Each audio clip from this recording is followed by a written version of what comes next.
Hi, I'm Tim. Welcome to our channel and thanks for logging on. Today we're discussing a rarity among rarities and a historical landmark piece for collectors of FP Journe. It's the limited edition 99-piece Tokyo 7th anniversary FP Journe Octa Perpetual, created to celebrate the 7th anniversary of the Tokyo Boutique F.P.Journe's first company-owned store. You can see and you can purchase this rose gold and titanium limited edition of 99 pieces on full factory titanium bracelet on our website. Subscribe to our YouTube channel if you enjoy these videos, and please click on the card in the upper right hand corner of the screen at any time during this video to see our full sales listing for this watch with additional accessories included in the sale, high resolution images for your desktop, and naturally complete pricing details for this ultra rare titanium and rose gold Octa Perpetual. Now you may be wondering, what's so special about a Journe Octa Perpetual? Doesn't that exist?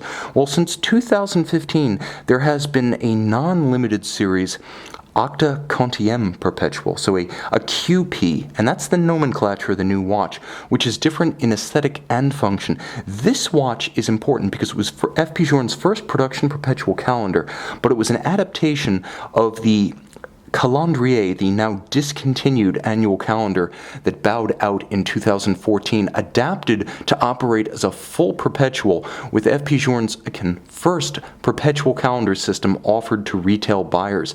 The fact that it also features a titanium case, a ruthenium dial, and a limited series of 99 pieces all precedes the fact that this example on a titanium bracelet is unique even among the 99. Now let's talk a bit about how it fits. 40.5 millimeters across the round of the case does not include the pusher adjuster system for the Quantième bisextile month and the crown itself. So the watch is actually 40 millimeters in diameter, but because these FP Journe cases feature a little bit of a cantilever, the case back and the bezel superimposed over the mid case, they measure 40.5 when you actually take calipers to them. The watch is reasonably slim considering a 5-day power reserve and a perpetual calendar mechanism, as it measures only 10.5 millimeters above the wrist, and with a generously sloped domed bezel, this is an easy one to hide underneath a dress cuff. The watch is broad across the wrist. 48 millimeters lug to lug isn't terribly wide. However, again, because this one's on a bracelet, the factory titanium bracelet features solid end links that extend the watch to a robust 55.6 millimeters across the wrist. If your wrist is under 14 centimeters in circumference, I would say you're probably going to want to buy this one to have the bracelet for the resale value and the rarity that it entails. Again, you're getting something truly special with this watch on a titanium bracelet. But you might want to wear it on a strap just to make it a little bit more compact across the wrist. But all in titanium, it is feather light, and that in spite of the fact that it does feature an 18-karat rose gold movement. Let's take it off the wrist and get a better look at this watch and a better look at this special bracelet. Now, I don't have the nails that I once did, as Danny has forced me to trim my once redoubtable fingernails. Nevertheless, I am able to pry the bracelet open. The action is smooth. The multi-link arrangement is supple on the wrist, almost like beads of rice bracelets from the 1970s. The many small links really work to your advantage. Nevertheless, it is appropriate for a sports style watch, as there's plenty of aeration available given the gaps between the individual links, and there's also a little bit of a channel cut between each link longitudinally so it won't pinch skin or pull hair. I do want to mention that all of the sizing of links is done by screws, no pins and sleeves here, and there's a handsome double finish polish on top, satin on the bottom, and a clasp with a handsome interior finish, all of high polish. There are no stamped or milled marks on the inside. It's as carefully executed as the watch itself, and you'll note the cradle has a nice arc to trace the curve of the underside of the wrist without crimping or pinching. It's even low in profile and elegant when closed. As you can see, it has far less surface area and protuberance to it than a dive-style buckle. This is a sports watch in style, yes, but not in bulk. Now, of course, he invented it and he made it. What did he make? Well, he made a perpetual calendar with a retrograding date, aperture, day, and month, and a unique system for setting the month. Now, the way it works, FP Journe had a couple of problems with conventional perpetual calendars, which is why he didn't make one in production for a while. First, he hated the fact that you always needed a tool to actuate them. People tended to lose them and wound up using pens and pins, which would only mar the case and damage the watch. Two, they tended to be sloppy and all over the case. Ideally, there would be one, at most 2 points of adjustment. And then finally, so many of them were simply inconvenient to use, to the point where if you did lose the pusher adjuster tool and you didn't want to use some makeshift pen or screwdriver solution to set your calendar, your watch would often simply be set wrong. Plus, there was always the danger, if you had a pusher adjuster without some sort of lock, of accidentally adjusting the calendar or damaging the watch during its danger zone, which is the period during which you don't want to set a calendar when a complex calendar is rolling over through midnight. Now here's how it works. You use the one slider to enable the mechanism, and then you push, push, push until you get the month that you want. Now, once per year, a bisextile February will show up in this dial, which is to say it will indicate when it has reached the leap year February, so you know when you're officially in the 4th year of the leap year cycle. Bisextile being essentially leap year in French. And you have a, let's quickly roll this one through the midnight period just to make sure it's not in the danger zone right now.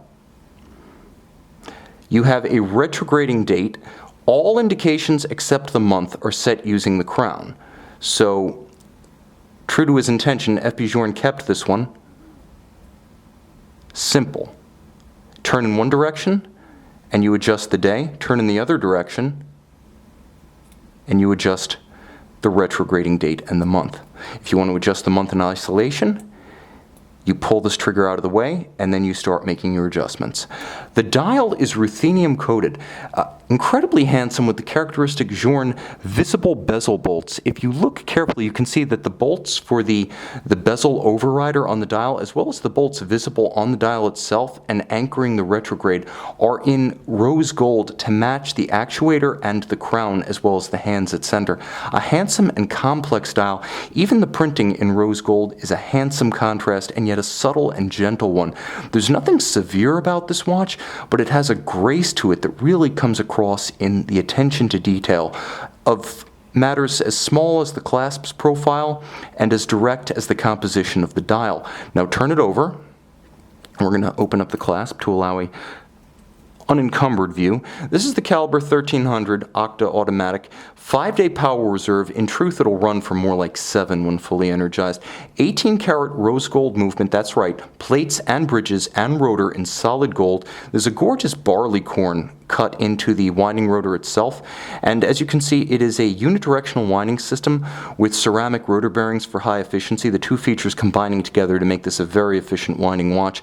A large balance with a relatively slow 21,600 vibration per hour beat rate, but it has the large moment of inertia, so what's lost perhaps in beat rate accuracy is made back up in the resilience of a high inertia balance. You'll also note that it's a free-sprung architecture for robust resistance to bumps, disruptions caused by concussion or vibration on the wrist.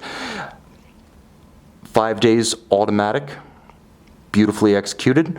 Note the number of finishes. As you can see, a tight and even engine-turned perlage across the base plate. You can see Grand d'Orge, or barleycorn, across the rotor itself. There's a circular Côte de Genève across the bridges, and I'll move the rotor out of the way so you can see that. Beautifully textured and ridged.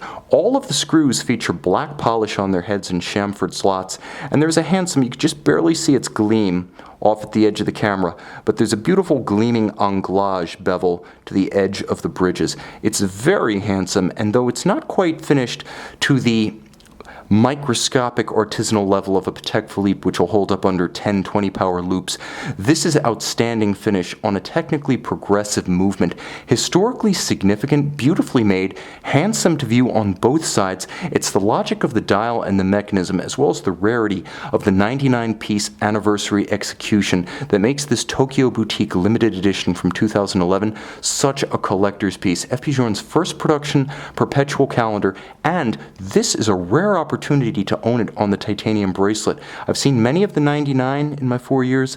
I've never seen one on the bracelet, so if you want to own the rarest of the rare, a historically significant watch from a historically significant watchmaker, you owe it to yourself to consider the FP Journe Octa Perpetual limited edition of 99 in titanium and rose gold.